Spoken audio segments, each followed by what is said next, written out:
દાહોદમાંથી સમાચાર મળી રહ્યા છે। 130 ઝાલોદ વિધાનસભાનો સ્નેહ મિલન કાર્યક્રમ ગુરુ ગોવિંદ ધામ કંબોઈ ખાતે યોજાયો। 130 ઝાલોદ વિધાનસભાનો સ્નેહ મિલન કાર્યક્રમ ગુરુ ગોવિંદ ધામ કંબોઈ ખાતે યોજવામાં આવ્યો હતો।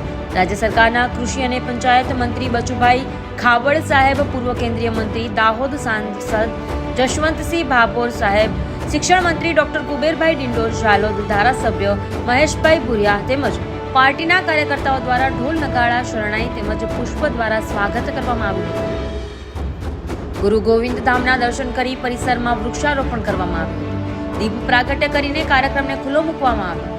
કાળી મહુડી પ્રાથમિક શાળાની બાળાઓ દ્વારા સ્વાગત ગીત રજૂ કરીને મહાનુભાવોનું સ્વાગત કરવામાં આવ્યું હતું।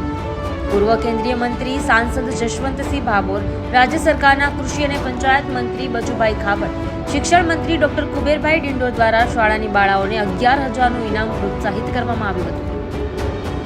આવેલ મહાનુભાવોનું સાલ, બંડી, પુષ્પમાળાથી સ્વાગત કરવામાં આવ્યું હતું।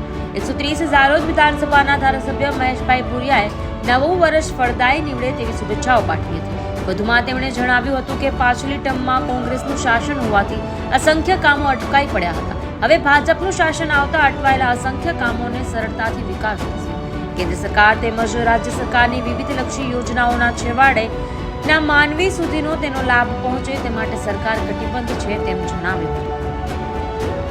આ પ્રસંગે 130 ઝાલોદ ધારાસભ્ય મહેશભાઈ ભુરિયા, રાજ્ય સરકારના કૃષિ અને પંચાયત મંત્રી બચુભાઈ ખાબડ, શિક્ષણ મંત્રી ડોક્ટર કુબેરભાઈ ડિંડોર, તાલુકા પ્રમુખ, જિલ્લા પ્રમુખ, તાલુકા સભ્યો, જિલ્લા સભ્યો, સરપંચ, પાર્ટીના વરિષ્ઠ કાર્યકર્તાઓ, પત્રકાર મિત્રો, સંગઠનના હોદ્દેદારો, પ્રજાજનો ખૂબ જ મોટી સંખ્યામાં ઉપસ્થિત રહ્યા હતા।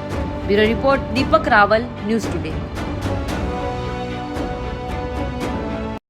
નો દિવસ 17 નવેમ્બર 1913 જે માનગઢની ધરતી પર ગોવિંદ ગુરુના નેતૃત્વમાં જે દેશને આઝાદી અપાવવા માટે જે યુદ્ધ ખેલાડીઓમાં અમારા 1507 આદિવાસી શહીદ સુરમાઓ શહીદ થયા એમને અમે શ્રદ્ધાંજલિ આપીએ છીએ।